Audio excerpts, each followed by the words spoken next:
Okay, so welcome everyone. My name is Leslie Zolman. I'm with the Census Economic Information Center. I'm the GIS coordinator. And I'm just going to do a little intro for you guys and tell you a couple things, and then we'll get started with the workshop. So how many of you guys have used ArcGIS Online before? Okay, cool.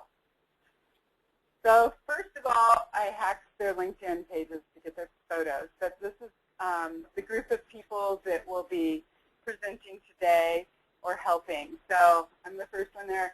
Ken Wall, he is the president of Geodata Services, and he provides GIS consulting and sales for government and private sector. He specializes in community viz, smart growth software, and Esri business analyst. He's also authorized trainers for ArcView1, Getting to Know GIS, and certified community viz trainer and consultant. And then the next person is Erin, our lovely Erin by the door. She is the GIS analyst for the state library, and she has worked for the state for over 7 years. Her focus is on creating administrative boundaries in the state. She's been using ArcGIS Online since 2009. She's a member of the Montana Association of Geographical Information Professionals, which is MEGA if any of you guys are GIS folks. She's vice president, president, and past president. And then the last person on our list here is Shane Clark, and he is an Esri person, is the solution engineer manager out of the Olympia office, and he is here actually virtually. So we also have a webinar that's going on, and we have 9 people that are signed up remotely that will be watching this, and Shane is answering all the questions and fielding their stuff. So we have wonderful support from Esri. So let's see. So some housekeeping things for all of you guys. There's restrooms and drinking fountains that are out by the elevators. The same on every floor where they're located. If you smoke, you can only do it outside on the southeast corner of the building. So as you go out to the parking lot, over to the left. And the parking, hopefully you guys got here early enough. You got parking in the Commerce lot. You can park here all day, no problem. If you did not get parking and you're on the street, some areas say 2-hour parking. We asked the city not to ticket us for the 2-hour parking, and they said okay, but we're not going to promise that they'll stick to that. So if you guys need to move your cars, feel free to do that. If they do ticket, they are really stringent about like 2 hours and 1 minute, and you get a ticket around here. So let's see. For emergencies, if there's a fire drill, not a fire drill, sorry, a fire alarm, we just do too many drills. There are stairs either out by the elevators, or if you go out and turn right down this hallway, there's another stairwell. And if there's an earthquake, you're supposed to get under the desk and take shelter, and then when it stops, leave. And we also have a sign-in sheet. We are working with the planners and offering AICP credits if you're a planner and need credits, or GISP credits if you are a GIS professional, or if you want a certificate for work for something, we're going to send out PDFs. So I'm going to send around the sign-in sheet if you want any of those things. I think it's self-explanatory. If you have questions, ask me. And then also in your packets should be evaluation forms. So if you're just staying for this session, if you could fill it out and give it to me. If you're staying all day, give it to us afterwards. If you stay until tomorrow, give it to us at the end. So it covers all of the different talks. And also I didn't talk about, but the webinars we're recording, and so we're having 3 workshops which are being recorded with webinars, and we will be posting those onto our website. Upstairs on the 5th floor is a presentation track that we're recording with video, and after some nice volunteer within Commerce goes through and edits the videos, we're going to post those onto our website also. So let me see. I am going to show you guys a quick video about what ArcGIS Online is. If we can. Do you ever feel as though your map data isn't working for you? You're collecting and collecting it, but you can't share it. You guys hear that at all? Before you discovered ArcGIS. ArcGIS is a turnkey solution to create and share interactive maps. Built to work the way you work, with nothing to install or set up, so you can be productive on day one. Like Dan, you just sign in and get instant access to ready-to-use maps and apps. Or create new maps, transforming your data into content-rich maps that tell your story. You can even make mashups with data and maps shared by others, and add pop-ups to your maps highlighting charts, photos, and web pages. What about using Microsoft Excel to make maps? No problem. You can add any map you create in Excel as a slide in your next PowerPoint. Okay, so we're going to skip that. Sorry, guys. It's a cute little thing, but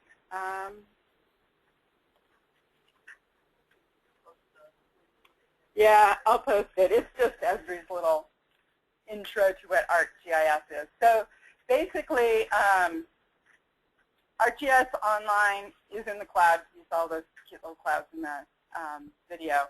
And it's a collaborative, cloud-based platform that lets members of the organized create, share, and access maps and data. And so some of the things that you can do with ArcGIS Online is author web maps, publish hosted services, collaborate and share, use mobile devices. So Esri has a little app you can put on your iPhone or Android, which then lets you access the maps that you have in ArcGIS Online, so you don't have to program anything. You can create maps within Excel. You can share maps in the field, and if you have a subscription account, you can also customize the website where people come and view your maps. So we're going to talk about some of these things. Ken's going to present. Erin's going to present. We'll go back and forth a little bit. And we will discuss more about what are the personal accounts, which are free, which you can do some of these things, and some of the things that require a subscription account, which you have to pay for. So we'll discuss that a little bit more. And as we go, if you guys have any questions, feel free to ask us. I am also going to show you guys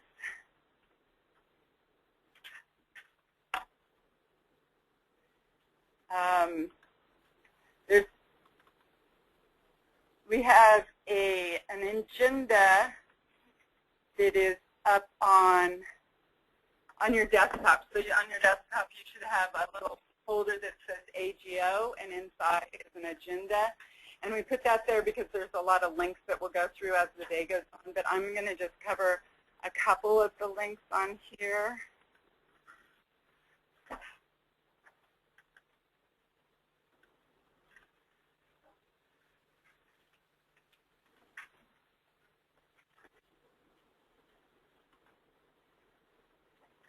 So the first link in there is what is ArcGIS Online, and that's kind of what I went over in that slide, are some of the things it can do. This gives you a little bit more information.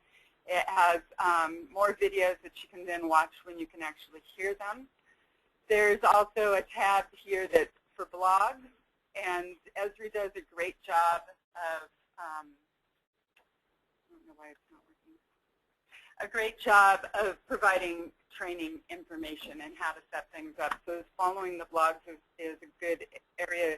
You can do technical communities is over here on the right side, or down below, industry communities. So if you look at the technical area, ArcGIS Online has 564 blog posts.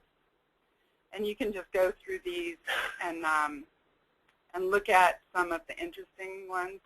One of the people that I have followed a lot of their blogs is Bernie Sirkowski, and he just did this post a little bit ago, October 1st, about a month ago, kind of some of the different online resources. So he has some links to online help. He has links to the forum. He has free training, also some seminars that are coming up. If you are in education community, he has different blogs on that, and also some recordings from the technical workshops at the Users Conference this year. And another cool thing on these is you can click on their name. So if you find somebody that you really enjoy their blogs, you can click on their name, and then it'll give you a list of all of their blogs that they've done. So if you scroll down here, you can see that there look like over 28 pages of blogs that Bernie's done.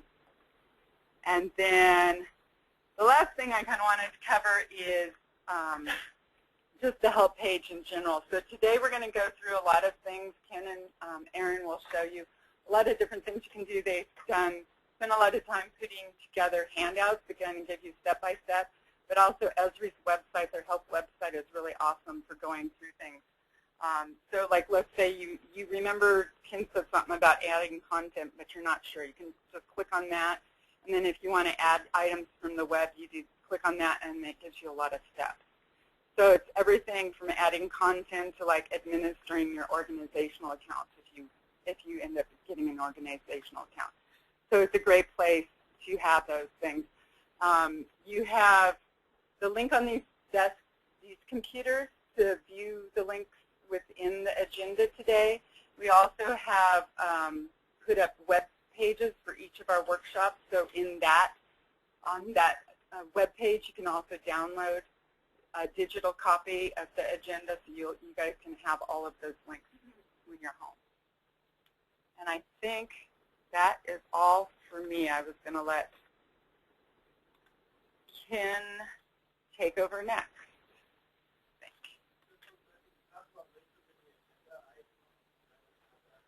On the computer, there's a little folder, that says AGO. If you click on that, it'll have an agenda and also the data set that we're using today. Okay, Ken.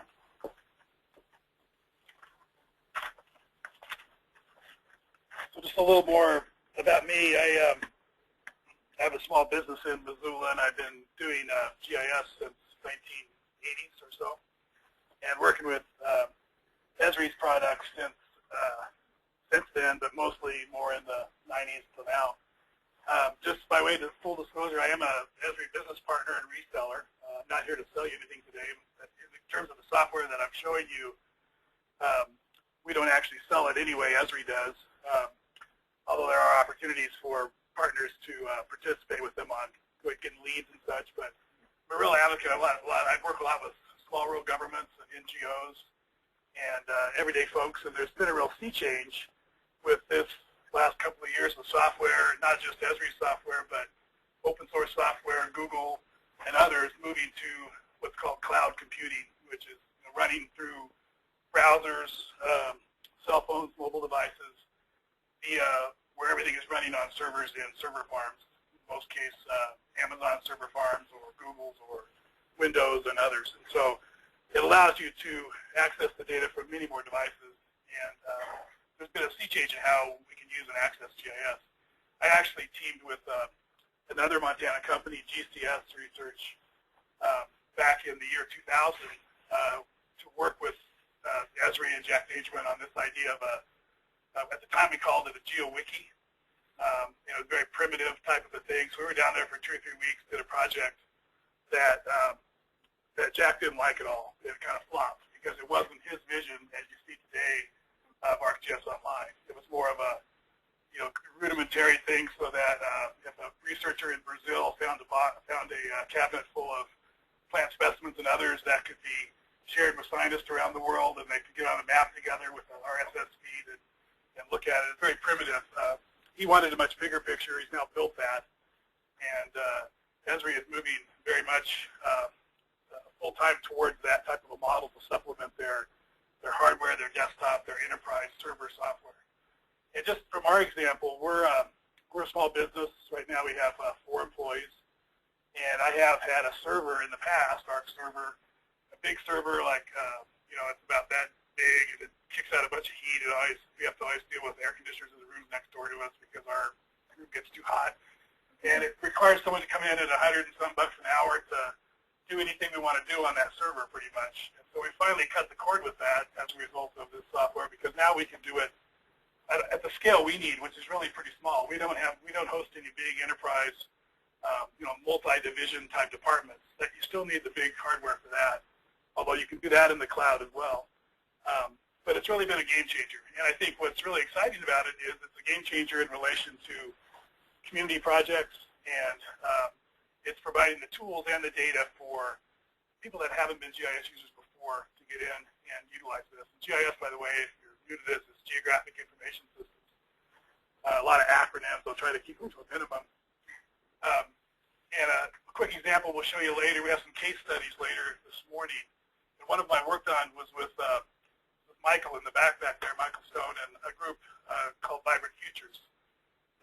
Through the Opportunity Link as part of the Montana Foundation, we looked at 11 counties and 3 tribal nations in north central Montana, sort of the Golden Triangle from Glacier to Havre, actually beyond Havre to Alta, and then down to Great Falls. We looked at it as a region, and we leveraged the community a lot out there to help us gather information on things like, this is a very broad project relating to health, economic development, and transportation. So we used them to help us identify parks, data that just wasn't available any other way. So I think we have great data. We have one of the best data in Montana anywhere, thanks to the state library, CEIC, the great departments that do work in Montana. We really are a leader in the country in terms of geographic information systems. But at the same time, constantly run up against the needs of local data, because a lot of the local data in Montana is stored in the citizens' heads and the people that work there and the landowners and others. And so this is one tool that allows us to harness that. It also allows us to build towards what some people call the Internet of Things. We're soon going to be dwarfed by the number of sensors that are out there. We already are becoming so. Everything from automated home devices to irrigation systems, et cetera. And so all these things are hooked up to the Internet, and sensors are providing data. It becomes what some people call big data, combined with social networking and other things. So we're really transitioning a lot at GIS into a whole new kind of paradigm. I assume for this workshop that I see some familiar folks in the room, and I know some of you have GIS experience, but we targeted this at people that have absolutely none. So part of this is to get you familiar with a couple of these tools, particularly the free ArcGIS.com browser or viewer. Runs on any up-to-date modern web browser. It might not work on, say, Internet Explorer version 2 or 3 or something, but it'll work with the latest versions of Firefox, Internet Explorer, Chrome, Safari. All the software that you use to access the web is what you use as your mapping device. And you don't even have to have a subscription to pay for it. Part of the transition in this process with Esri is, like a lot of, in fact, most software companies that sell data and licensing are moving to a subscriber-based service. So we're right on the cusp here. Really, December 3rd is when they kind of turn off the old model and turn on the new for most people. On the cusp of going to a subscription model, which is sort of, it's a microtransaction. You're going to be paying for some services using ArcGIS Online, if you choose to, for something like geocoding an address, turning an address from a spreadsheet into a point on the map, and for other things for analysis. So for light use, that's a great model. It's a great model for us as a business. Last year, we do a lot of things with demographics and census data, economic data, and we licensed the Esri community analyst product, which is, it's built on this ArcGIS Online, with a lot more functionality for community data that people need, everything from census data to poverty to HUD to you name it. And we subscribe to the highest levels. We paid $4,000 a year for access to that data. This year, because they've changed this model to the pay-as-you-go plan, we don't need that big a subscription. Just our basic subscription allows us to do reports as we go, because we typically don't generate in our business more than 100 to 200 reports. So we don't need to pay that extra funding. So it's an opportunity for you to get at the best data Esri has, and that's a big part of this. Part of it is mapping and accessing your own data, accessing the great data we have in the state, be that the cadastral parcel layer or the demographic and census layer. But it's also a way for you to access commercial data like Esri's data. I'm not going to push that heavily, but I will give you a couple of examples later on a couple of the products that you can use. One of the nice things I like about ArcGIS Online, and we're not developers in our shop, so we typically don't do a lot of customization. We do a little bit, but this is out-of-the-box functionality. It does not require a consultant to actually get data up and put it out and have your constituents, your clients, make modifications on your website on a dynamic map. You don't need to be a nerd to do that. You don't have to be a programmer to do it. And it allows you access to mash that up or to put that data together with many, many other layers, both here locally as well as nationally. So it's a really powerful tool. And we're going to start out by making a map. And the way this is going to work today, at least for this morning here, is I'm going to sort of show you something, and then I'll have you do it, and then we'll talk about it a little bit. So there'll be a bunch of small vignettes here so that you're constantly going back and forth working on the map exercises. I tried to write the exercises. There's a little more reading in here.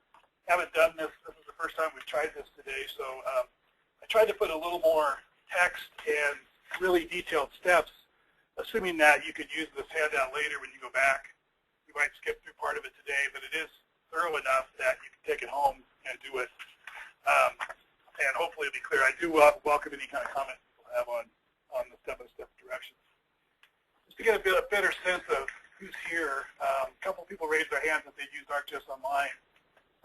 How many of you have actually used ArcGIS on the desktop or used the GIS desktop? A good number of you. So this may be targeted a little too light, in which case we'll move a little more quickly, and we'll talk more about how you publish the data and share it. One of the key things, it's worth even with your experience with GIS to go through this in a little more depth, because you probably, if your GIS users or advocates or champions in your organization, you're probably going to want to show this to other people. It really, I tend to just show people the ArcGIS Online viewer because it's a JavaScript viewer, and that means that I don't need any kind of add-ons like Adobe Flash or Silverlight. All those kind of add-ons you add on to your browser to supplement what the browser can do. HTML5 is kind of becoming a standard now that sort of does away with the need for some of those add-ons to your browser like Flash or Silverlight. Some organizations, depending on the IT people, will lock things down and won't let you load Silverlight, for instance. So sometimes you're locked out of some of those browsers. Sometimes the devices themselves, like an iPad, won't read Flash due to Steve Jobs' decision years ago when he put these things out. So there are some things that you can't do on some devices. That's one reason I like the ArcGIS.com viewer. It's a basic viewer that will work on any device. It'll scale from your smartphone to your tablet, to your Mac, to your PC. Those of you that do GIS, or in the group as a whole, how many of you worked with census data and demographic data? Probably about more than half. So the exercise we're going to work with is some basic data that's been enhanced by business analysts, Esri's demographic product. It is a free data set that you can take and use. I think this group subscription that we have is going to go for a month, for 30 days, but you also have availability to download the data itself. The viewer I like, there's several other ways to look at this data. You can actually pull data off of ArcGIS.com, thinking of it as a data repository or a place where web maps are hosted. You can pull stuff off and use it with ArcView, with your desktop product. You can also use it with what's called ArcGIS Explorer, which is a little more full-featured viewer that runs with the Silverlight application. That was kind of frozen in time. This whole thing is moving very quickly from Esri's perspective. And the ArcGIS.com viewer is the simplest. It's not the most powerful mapping product, but the price is right. You don't have to have a subscription to use it. You can think of it as your window into mapping and data and limited analysis without paying anything. And by the way, there are other desktop products that serve that function that do have a little more functionality. One that we've been using a lot, I highly recommend, that some state agencies use is called Quantum GIS or QGIS. if you're looking for an open source product, that's one to look at. It's very ArcGIS-like, and so you'd be comfortable if you're comfortable with ArcGIS. It has a little more functionality. So ArcGIS Online. So what we're going to do first is we're going to make a map, and as Leslie said, you're going to want to open I'm not sure what web browsers are on these machines, but you're going to want to open up Internet Explorer. Internet Explorer. No. You're in a state building, we get to use IE. And, my computer actually doesn't run IE very well, so I'm going to do it under Chrome. Yeah, all these wonderful computers you're using are from the state library, and so they keep Internet Explorer. And I don't think we have rights to download stuff. So if you go to arcgis.com, to the main site, that's what we'll be working with. You might want to keep make that window a little bit smaller, and keep your handout up there as well. You can flip between those, because we'll be bouncing back and forth to the handout to click on the hot links. So in terms of, and part of the reason that we did it this way was just the interest of time in putting together this workshop, but also because this product is moving really quickly. And to my knowledge, there are some now ArcGIS online courses available from Esri. Most of them are video-based, and we've also been taking that tack with our company of building some small videos.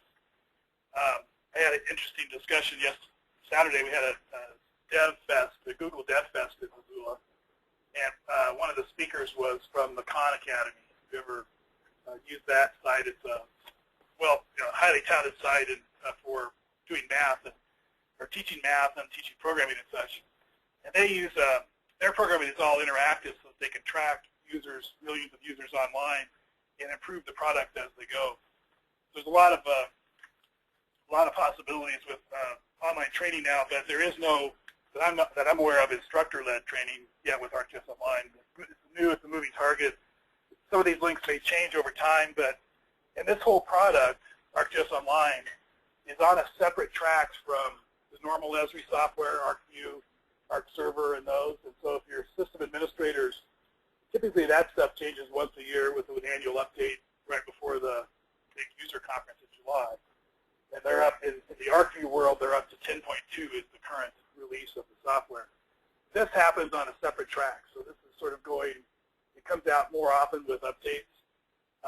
In December, there's going to be a huge data update as they add all the American Community Survey data in, and they add much of their market research data back in. So this sort of runs on its own schedule. So pay attention when you have your browser loaded that you're using. When you have your browser loaded, one of the advantages you're always using the latest version. So if we take a look at what is GIS Online, ArcGIS Online, Leslie already briefly touched on that. And the way the help is laid out, some of the help for ArcGIS Online is inside of the Resource Center. Just to reiterate, the blogs are good. Bernie and others do very good sort of little mini instructions on doing things like how to do a video, how to do different things. There's probably 50 to 60 videos in the ArcGIS Online library. Many of them cover not so much the basics we're going to cover here today, but more how to administer the account, how to share with others. And given the amount of ArcView experience in the room, we may switch over to those a little more and cut through some of these more quickly. So I think of ArcGIS Online as basically it's the map viewer in the browser. It's the data repository. I work with several NGOs, and that's the place where we store their official data layers instead of stored on multiple computers or on a system drive, because many of them are on the road working, so they can always go to their key layers, and they're stored on their on ArcGIS Online. There's a variety of data types that can be stored there. You can store shape files, you can store layer packages, a variety of Esri things. There's a help file, help item for that on what you can store online. So you're not limited to just web services being stored on your account. When you have a subscription, you get a, I believe it's a 5 gig account initially. And that can be expanded. So everything is based on a sort of per use basis. Okay, I want to start out by just making a map. So if you go back to home on ArcGIS, go to ArcGIS.com. The help file, if you'll notice, you probably can't see on top of mine, but you can on yours. When you click into the help, it goes into resources.arcgis.com, which is their help system. But in your browser, if you go ahead and open it up and go to ArcGIS.com, I'll make this full screen. And what I want you to do first is to make a map. I'm sorry, let's back up for a minute, just to explore a few maps, and then we'll make a map. So over on the right, under Ready to Use Maps, there is a little hot link there that says Beautiful and Authoritative Maps. So we'll go there first, and I'll just show you real quickly, then I'll have you do it, and you can explore with it a little bit.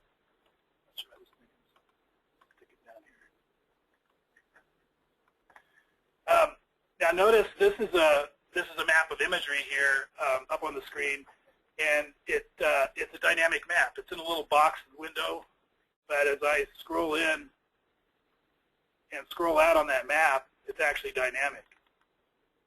So this is the way that often this is one of the ways you can share maps is to embed them in your website. Again, you don't have to be a programmer to do that. It's very simple. And if you click on a new base map, it's going to bring up that base map layer.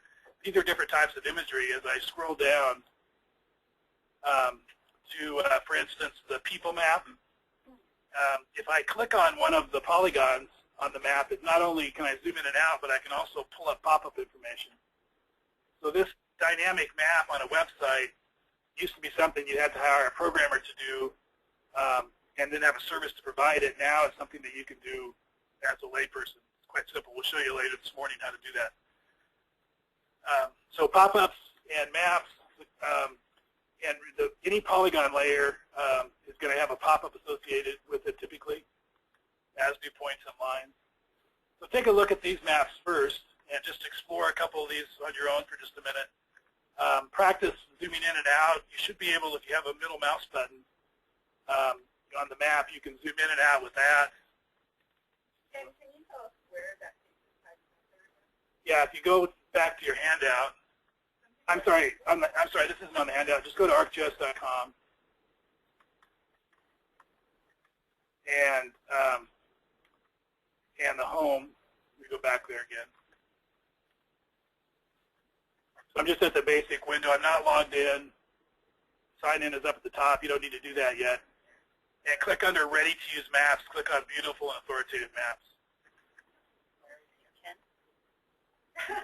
He's launching off of that workshop handout. Those index. Yeah. I'm getting a page not found every time I click on one of those index studies.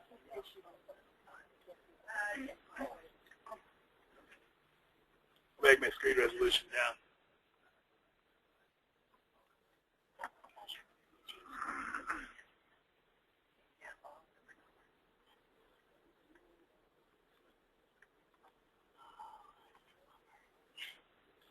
Do the control. Yeah, they're not. They weren't working for someone else's as well. And I tested them yesterday, so I don't know if it's maybe the. It could be the %20.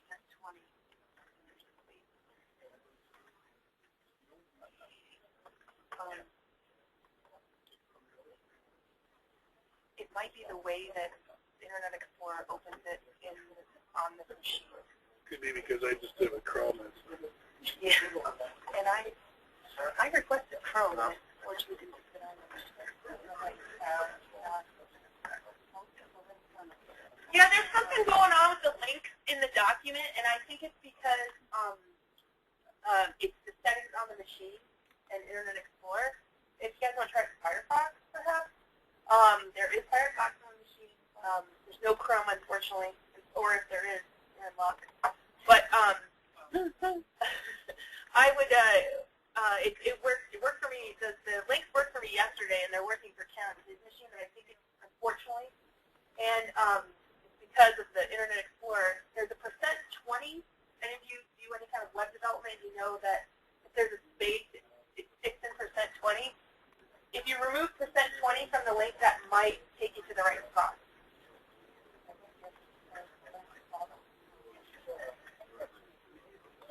When you click on it and it pops up in Internet Explorer.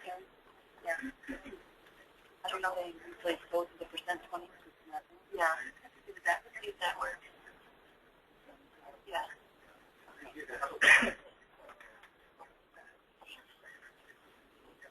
I'm not sure, unfortunately. So this, under Ready to Use Maps, sorry my screen resolution was up, so I've got it fixed now. So under Beautiful and Authoritative Maps is where we're looking.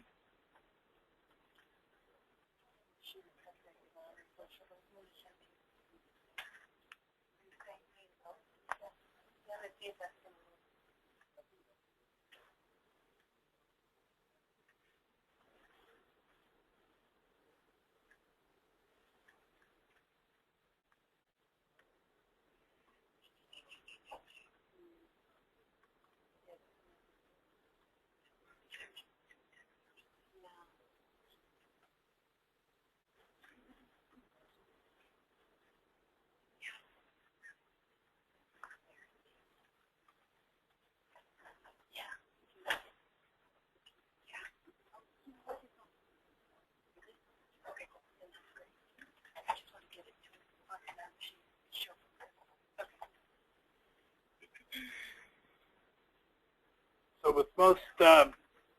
with most mice, you can use your mouse wheel to zoom in and out as an alternative to the plus and minus. On a Mac, I believe it's Shift Control does the same thing.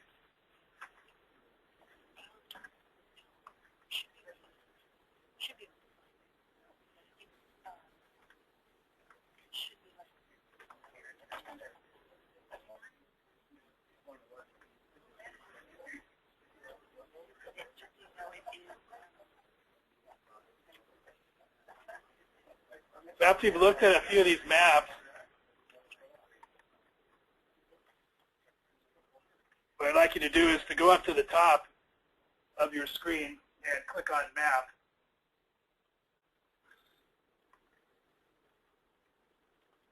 And that will open the basic map viewer.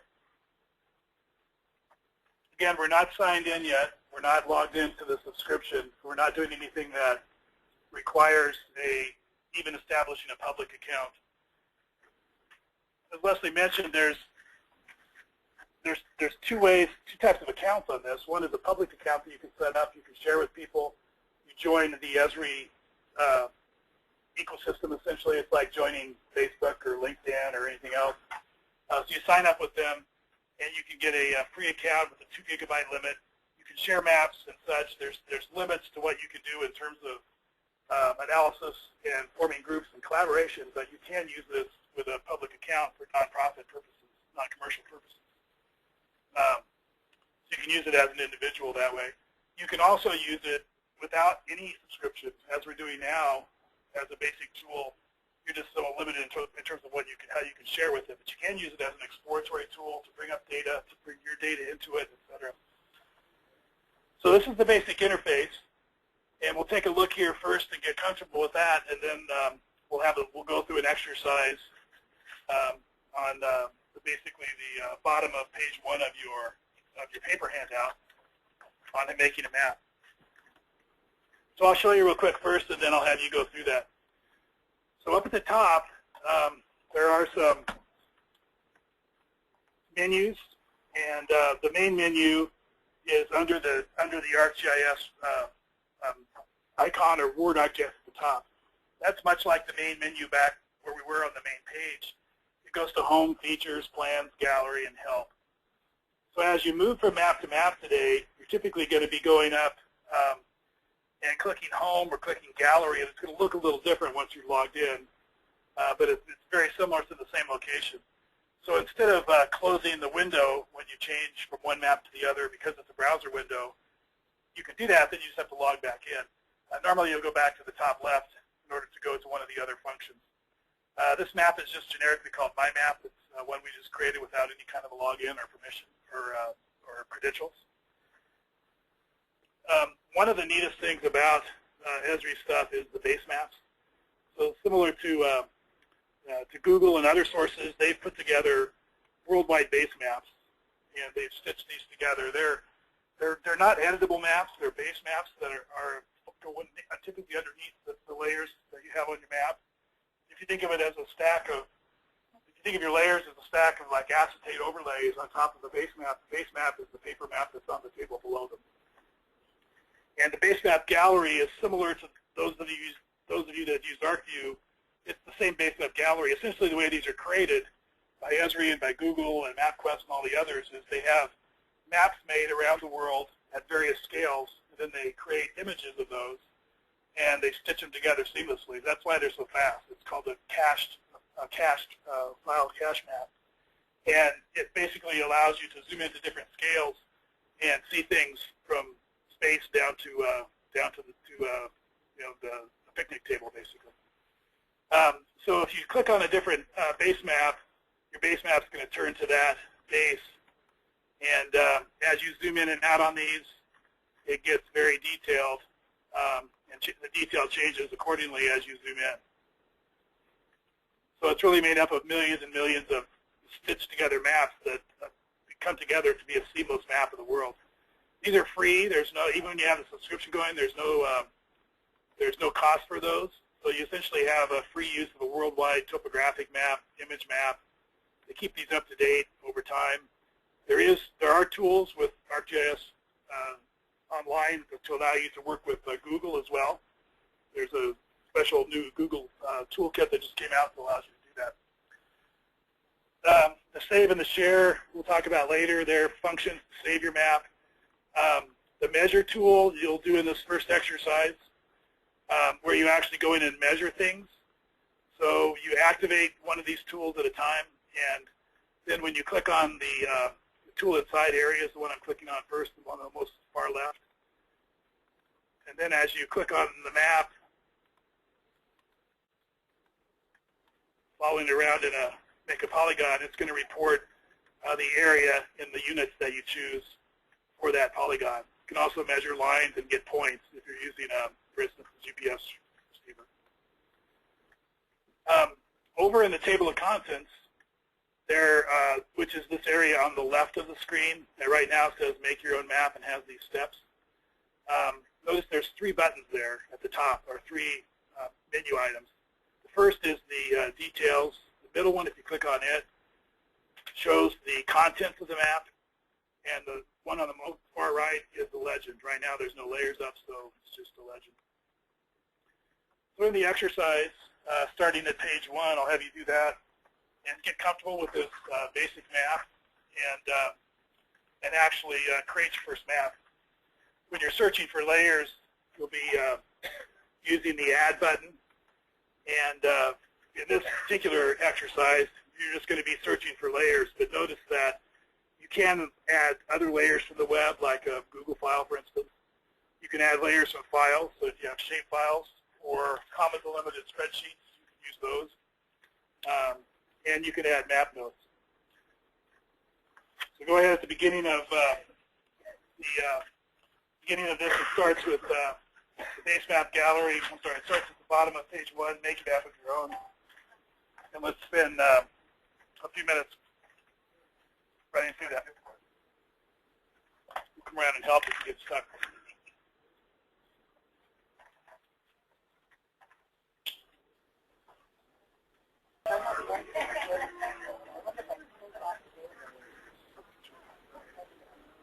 Shouldn't matter at all.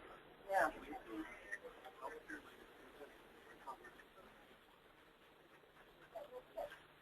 So if you succeeded in getting a couple of map layers up onto your map, it might look like this.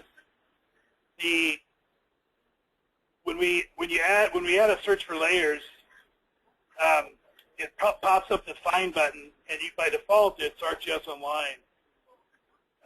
The down arrow next to ArcGIS Online allows you to pull it from other places, but there's a wealth of data out there. As you noticed, if you looked for these two items, there are a lot of data that's published by sources that don't look very authoritative. Literally anybody that creates a map can publish and share a map with everyone. And there is a voting system on here and recommended layers based on what people click on, but you can also tell by going to the documentation where the layer came from.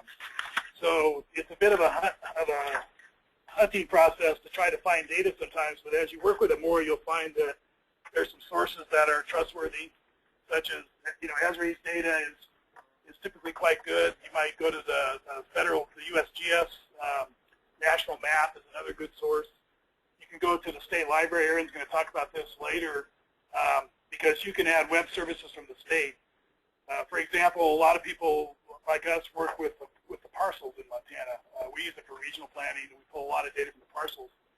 And traditionally, the way to do it is to download that shapefile, bring it in, look at it with your map. In this instance, you can actually hook to the cadastral web service of the state and have an up-to-date web service feeding your map that's up-to-date all the time, because you're essentially tying to the state's server. So there's various ways to load data. A couple of other observations here. When I loaded data and I go back to my table of contents, these three buttons are the most important buttons to remember as we work through today. And in particular, the middle one, the show contents of map. That's really where you get to a lot of the power and the capability of manipulating your data and analyzing your data and seeing what you're looking at. So one of the things right off the bat that I noticed with this map is that the web service for the median household income, the census layer that's on here, is covering up the data, the base map behind it. And if by some chance my VA sites happen to be down below the other map, they don't show up, because this is not a transparent map. This census map is opaque, meaning you can't see through it. So one way you can handle that, and this is covered in another exercise, is you can click on, there's a little downward pointing triangle next to any of these layers when you have your middle contents button activated. It pops down a list of things here, and one thing I can do is move my VA sites back up on top, because this is much like stacks of maps on a table. The topmost map is the one that's going to be showing on the top of the layer on your screen as you see it. So I move those points back up. You might have noticed, too, that it's quite easy as you pick these layers to pick a polygon and see the information. Here they have information on median household income, and as I mouse over these graphs, I see different categories based on household income categories. So this pop-up information is available, and when I clicked, I'm looking at the whole country here. You click that polygon, but it actually found 5 within its search radius. The reason I can tell that is at the very top of this infographic pop-up, it says 1 of 5. So I can actually cycle between the other counties that are adjacent to that query by clicking the right arrow and looking at multiple records. So depending on how zoomed in or out you are, you might not be seeing everything initially. So that's making a basic map. And the legend, by the way, you can click on the rightmost legend to see what the values mean. The other handy way to do that is when you're in the contents window, just click on the layer, single click on the layer, and it's going to drop down the information that's associated with that. In this case, this is a nested layer, so you have to click more than once. Lastly, a lot of times, the next thing you might want to do once you have this map is to print it. Printing is pretty simple, but also pretty limited in this software. I think there's more of that coming in the next release, but it still is not going to ever be fully featured like it would be on the desktop. But if you click print, go ahead and do that on your computer and watch what happens. It opens up a new tab in your browser. This was my original tab. This is my new tab, original and new. It opens up a new tab with a static image. This isn't a dynamic map. You can't zoom in or out on it. So it's just basically like a screen grab with the name of the map at the top. What I typically do more often than that is I'll use either screen grab, or I use a third-party product called Snagit, which I highly recommend. It's sort of like screen grab on steroids, and this program allows you to grab it. You can grab it by region or by full screen, or you can, if you've got a page that scrolls down 10 pages, you can grab the whole thing. This is a fairly inexpensive commercial product, but I use it all the time with ArcGIS Online. And then I go in and just grab just the part of the map that I want. And then that puts it into my buffer, and I can either paste that into a Word file or PowerPoint or whatever. So if you want to make a nice-looking map like you might with ArcView with fancier information and legends and pointer arrows and stuff, the best, easiest way to do that is to open, because almost everybody has PowerPoint, is to open up PowerPoint, paste it into there, and then use the different PowerPoint techniques to add to your map and add to it that way. You can also, they're images, they're straight images, so you can also save them in PDFs, or you can open up a graphics editing package and use it that way. So printing is not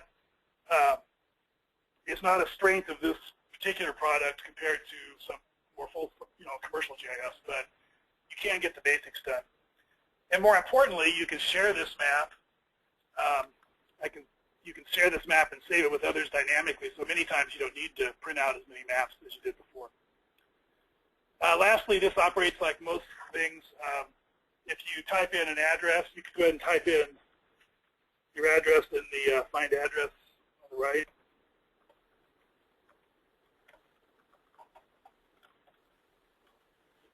And it's going to zoom you to the address that you typed. You do that and then turn on one of the imagery maps. You'll see kind of the resolution of the imagery that is loaded in the software. Some of you, I've had a lot of requests lately. A lot of people used the Bing add-on to ArcView last year because it had some of the best imagery in Montana. Bing is Microsoft's image package.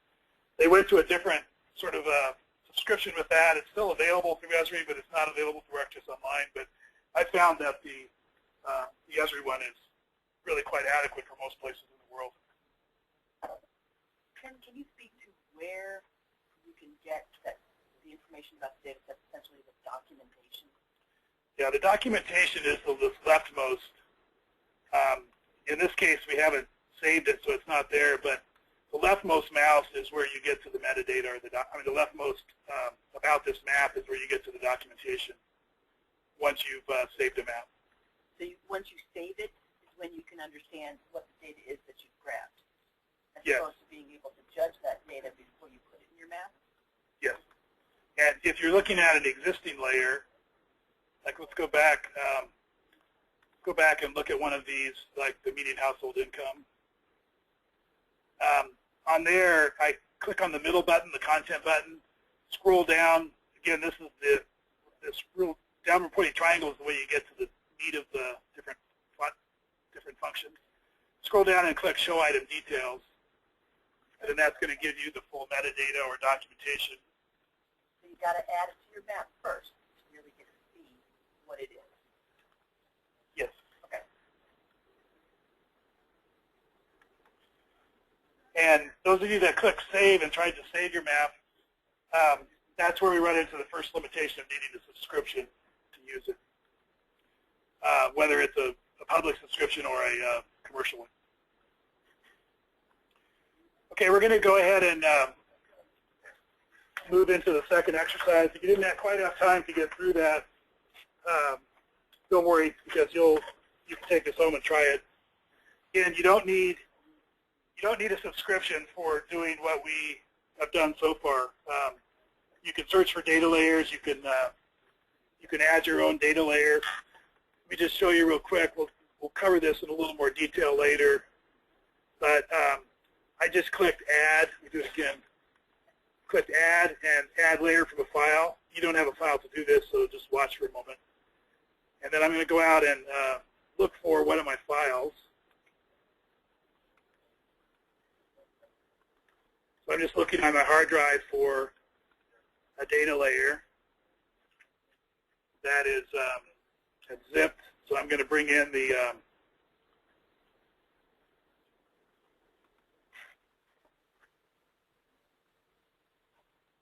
elementary school districts onto this map.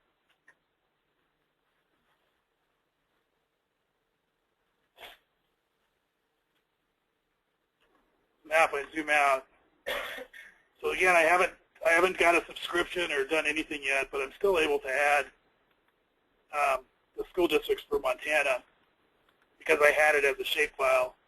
So you can still get your GIS folks, or if you have your own, you can still activate and use your existing data inside of this browser and do some of the same basic things that we're doing here.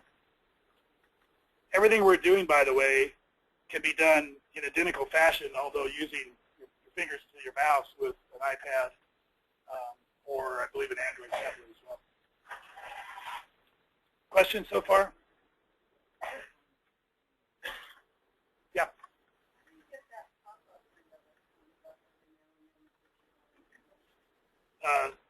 Like that one? I'm left clicking on a feature on the map with the left mouse button. And this is by default sort of a generic one.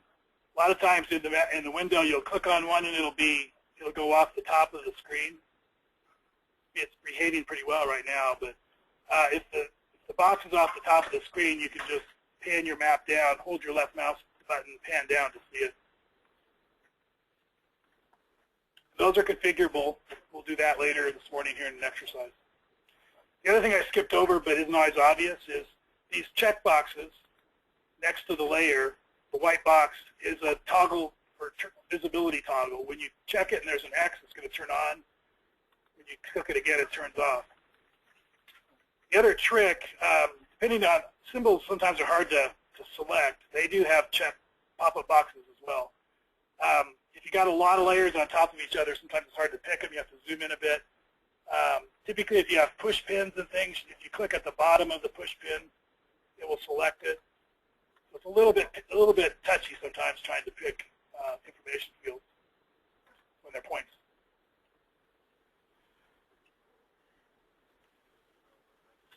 Okay, so what I'm going to have everybody do next is to log on for the first time onto the account, and we'll work with anybody that has a hard time getting on. I saw most people had done that yesterday and had joined the group. So we're going to go back to home, and we're going to click the sign in button in the upper right. And then it's going to prompt you for your username for this exercise. And you guys should have all received an email from me and then a reminder email, so you should have gone into the Esri site and logged in and got all that information. So you should have your login and your password. Does anybody not have that? Okay. At each computer, is there somebody that does have it? How many computers don't have anybody that knows anything about their login? Either of you guys do? Okay. So raise your hand if your computer has no login so I can remember who needs help. Does he have a login? You have an account with another location, don't use that one. Use the account that was set up for this class, because you're going to be spending credit, you're going to be doing things. It's not an organizational account for about 30-day period for this class that you guys have. Oh, you are? Oh, okay. Hard one? You guys have it. Yeah, that is. Yeah, that's it.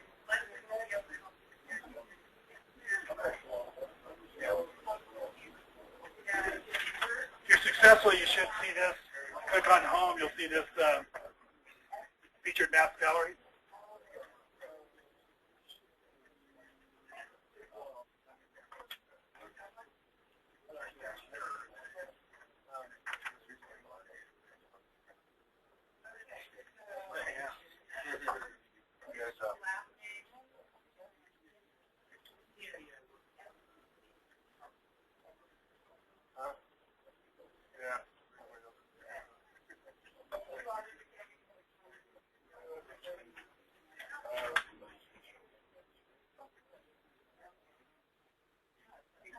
Yeah. Okay, good. Your first initial last name underscore N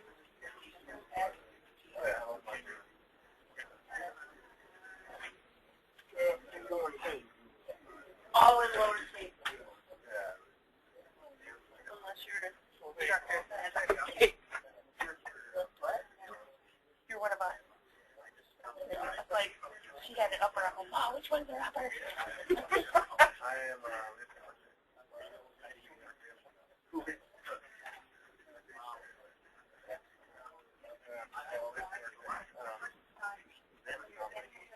So we're looking at the, I don't use, I try not to use their anymore. Yeah, when it comes to GIS products, it doesn't work well. Yeah, I don't use it. Yeah, and it doesn't work. Yeah, yeah, and I don't know if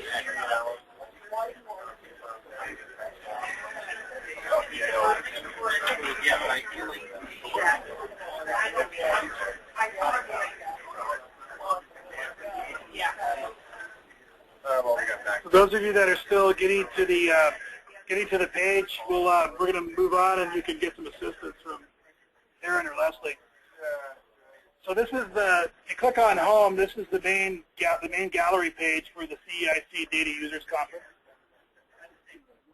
and there's two flavors of subscriptions, as we mentioned. One of them is the public account. We'll cover that towards the end, and that is a free account that you can sign up for. Somewhat limited, but it does allow you to share maps with folks. What it doesn't allow you to do is some of any of the features that requires a subscription. Examples of that are geocoding addresses, getting addresses from a spreadsheet into the map, things like doing a buffer analysis, doing a drive time analysis, calculating how long it would take to get from 5 minutes from any given location, that sort of thing. And the ability to share maps and create web applications and host layers on the site. So there's some limits to that, but you can do a public account for free for non-commercial use.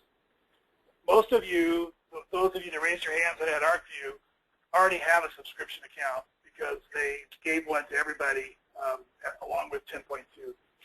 Commercially, a subscription account costs $2,500 a year or more, depending. That's a 5-user account, so those 5 users can access that. And then it goes up from there. But everybody has one that has ArcView.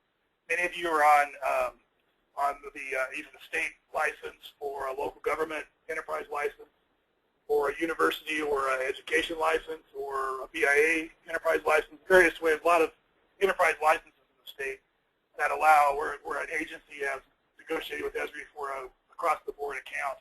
Those all have ArcGIS Online subscriptions with them as well. So you probably already have an ArcGIS Online subscription. If you don't, and you're an NGO, if you work with humanitarian efforts or conservation, get a hold of me later, because you can go through a fairly simple application process, and get a full copy of ArcInfo and a subscription, and then you get half price on many other things. So this is really becoming more affordable for a lot of folks. So with the subscription, you can do a lot more. And with your group, for beginning users, one of the best things, in my mind, in terms of adoption of this, is it lets you use this software with Microsoft Excel. You have to be using Microsoft Excel version 2010 or above, but it lets you, so the newest version officially, or I'm not sure, there may be one more version that comes in. But it lets you do that as a tab inside of Excel. The reason I'm excited about that is, this tool in the hands of a county commissioner or planner in local government that wears 5 or 6 hats, almost everybody knows how to use spreadsheets. And so you can actually do this same functionality inside of a spreadsheet. Up to 5 users can. It gives you a lot of granularity in terms of how you share data, and most importantly, it allows you to share data via web maps that you can put out to your constituents. And there's a whole bunch of templates already made for sort of 311 type of activities where you can report potholes, you can report graffiti, and crowdsource different information, have story maps that you create. You can put up a web map that your users access in a browser.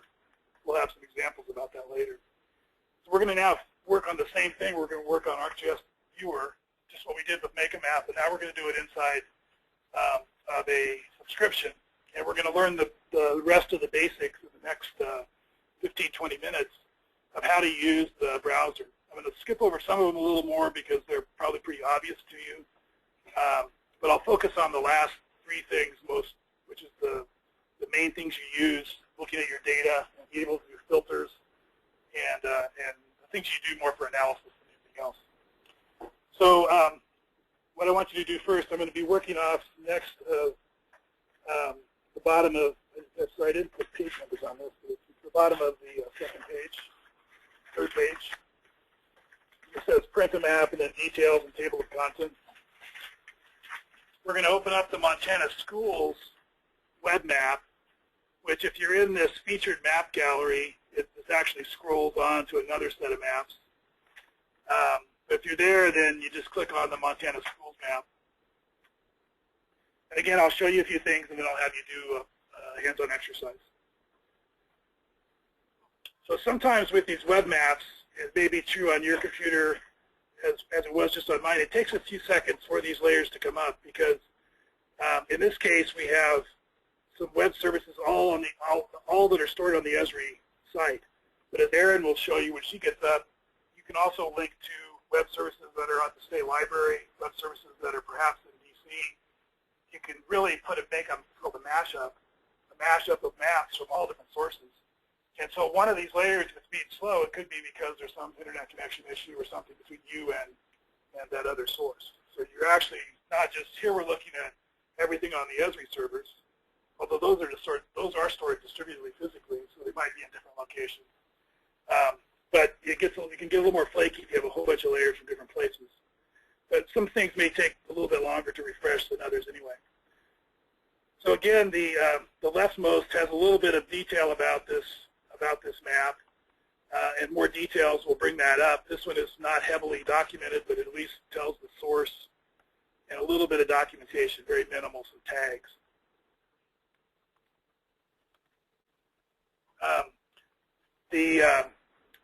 The layers here are found in the show contents, and the same tools across the top that we played with when we first made a map in terms of our base map, our sharing and saving, directions, measure, and bookmarks.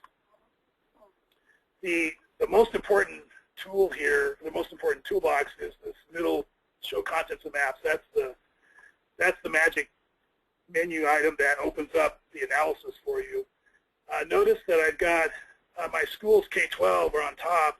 Go to the very bottom and turn off your everything except for that layer, make it invisible.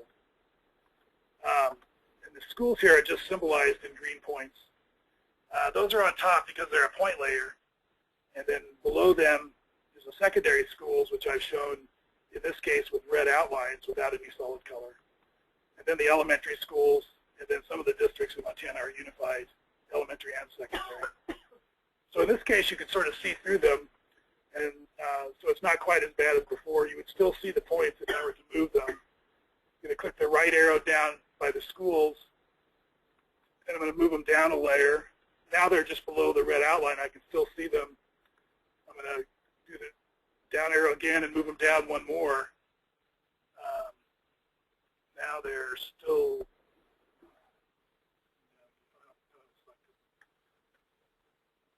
If I keep moving it down, it's going to put it underneath one of the other layers that kind of obscures it a little bit. So the way that you move layers up and down on the menu on the left are to use the right arrow and the move up and down tool. If I turn on another layer, make another layer active, like the elementary schools, I can also set the transparency range on that by clicking the transparency tool and moving the slider bar over, and it'll make it more transparent. In fact, it'll make it to the point where you can make it go away completely, make it invisible. So if you have more than one polygon layer turned on, you can see through to the ones below, but it tends to get kind of confusing to people if they're both colored. So again, one of the limits of this is you can't use a crosshatch pattern in order to look at multiple polygon layers. So usually you're limited to one polygon at a time, or using a trick like I used there of putting the red outlines around it. The tools that I want to particularly look at in detail are down towards the bottom of the table. So I'm going to have you do an exercise on page 4. It's called Show Table. I'll briefly show it, and then I'll have you go through this in a little more detail. So behind the maps, behind the data that, or the maps that are on the screen, there's tabular information behind it. So I click the for a given layer, and I'm going to be working with the secondary schools. I believe in this. Let's see. Yeah, secondary school districts. So I'm going to select the secondary schools, and the little right arrow. Oops. This one.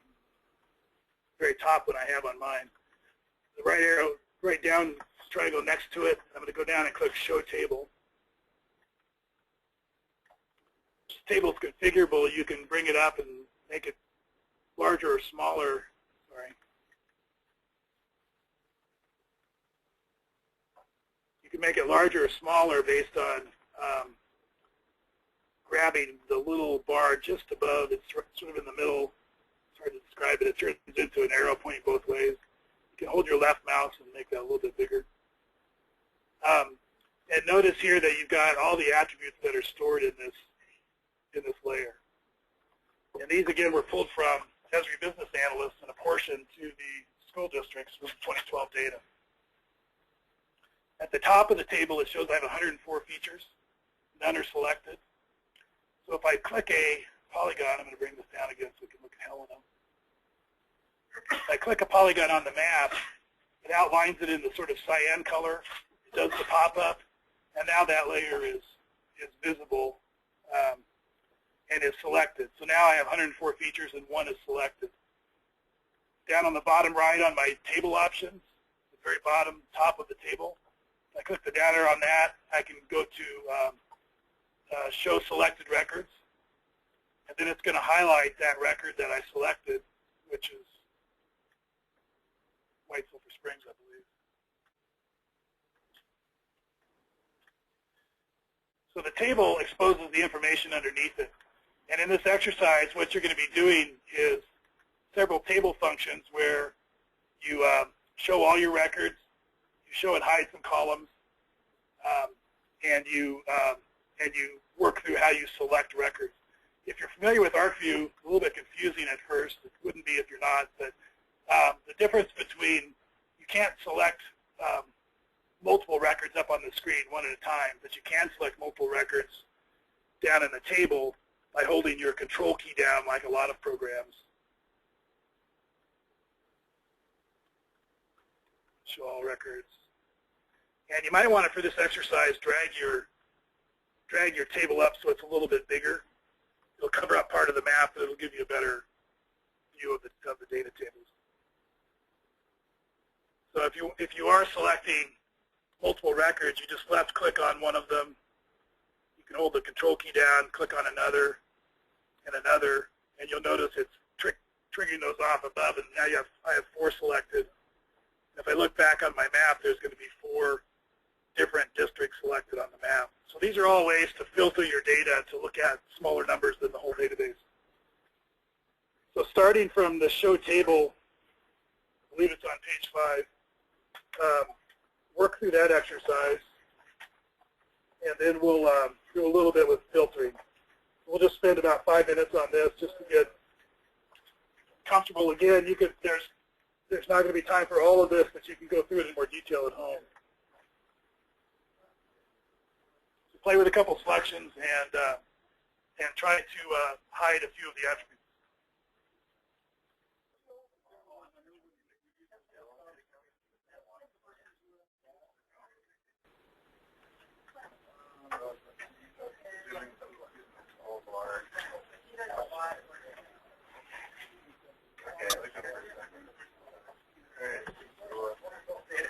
So one question we had, go ahead and keep going, we'll take a break here in a minute. One question we had is once they set a filter on their table, so it just was looking at a subset of the records and then wanted to save that as a new feature, as a new map layer. And I have not found a way to do that yet. That's a common thing to do in ArcView. So I'll look during the break or when Erin's going to see if there's a way to do that. You don't wants to basically do the filter option. For those of you that tried it, we're going to do that in the next exercise. Pulls a subset of your records. So if you have 104 records, you can do a query for the ones that match your criteria and say you only have 30 left. Wanted to save that as a new layer file. So you can say filter, but not export. Okay. Yeah. The you can save the map with the filter, how you had it set up.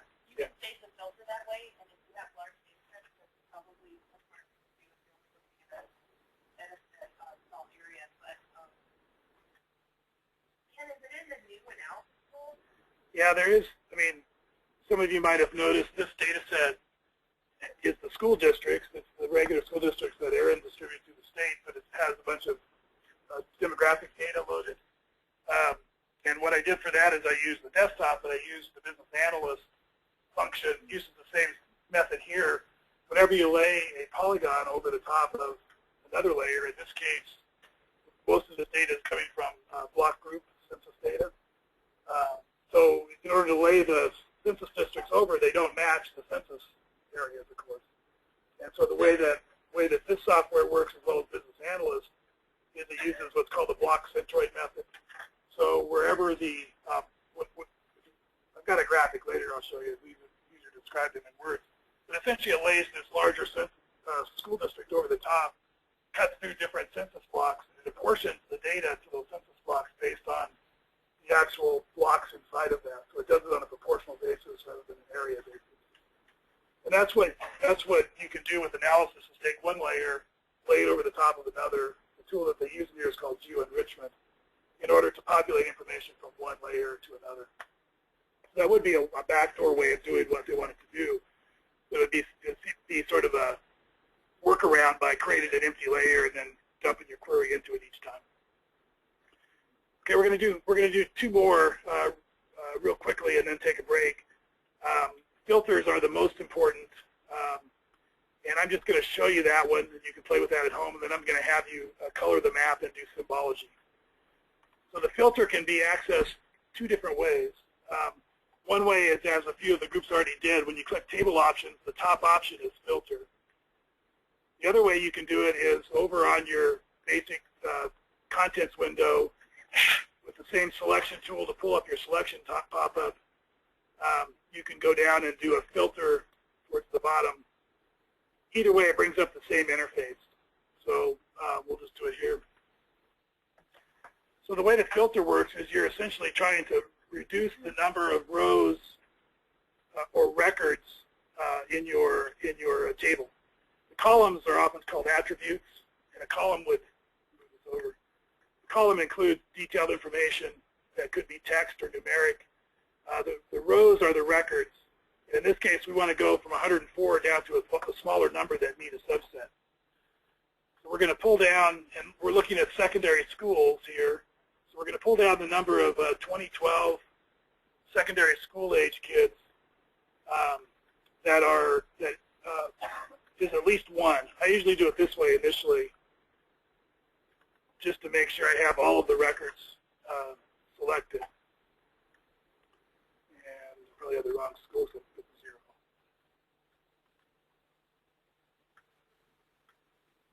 Oh, I know why. Anybody know why that selected no records? 2012 total population is 1. Exactly 1. Yeah, none of them were exactly 1. So I'm going to edit it, and I'm going to go in and choose a little better operator is greater than 1. Apply the filter.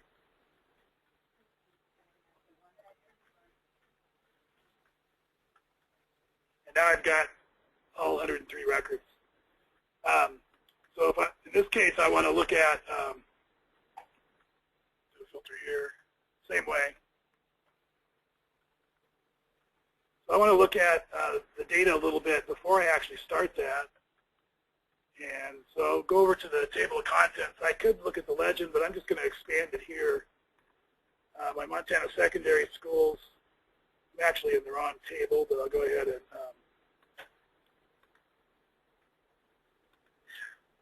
quickly do this.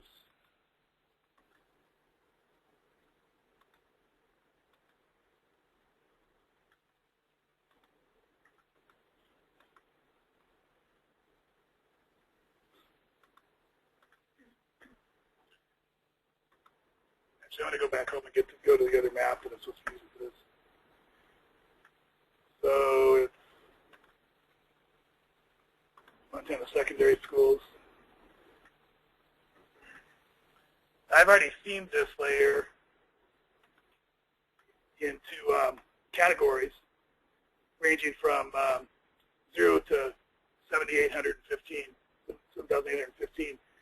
And so if I do a query now on this layer, or a filter rather, and I want to look for the school age, secondary school age ages, which is what I've colored there on my screen.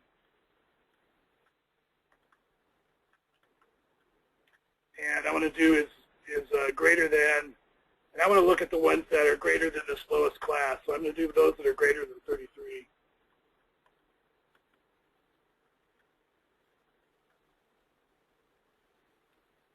And so now it dropped those off. If you notice, there's no more dark purple. So go back and clear that function.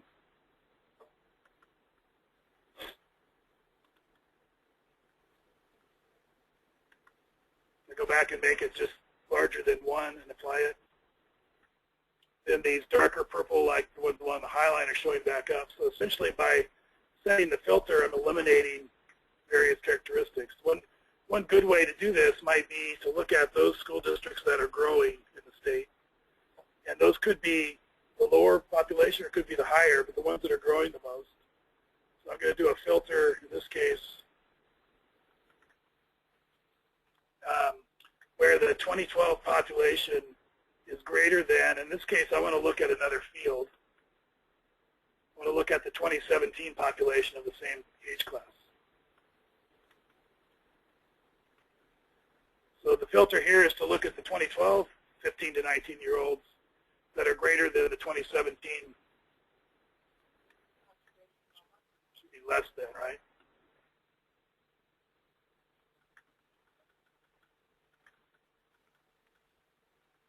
You had to text enter to get that selected on the right. You have to pick it off the field list. So now I've got just those polygons where school districts are growing in population, where the 2012 is less than 2017,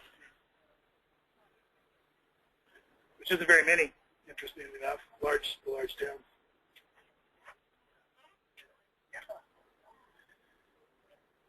So we're going to take a break next and route till Tinto. So those of you who came in a little late after our announcements, we have a sign-in sheet if somebody wants to get either GISP credit or, and I'm going to say this wrong, Allison, AICP, credit, or if you want a certificate that says that you attended today, put it in your folder or whatever at work. Please sign this. I'll leave it right up here by the drink.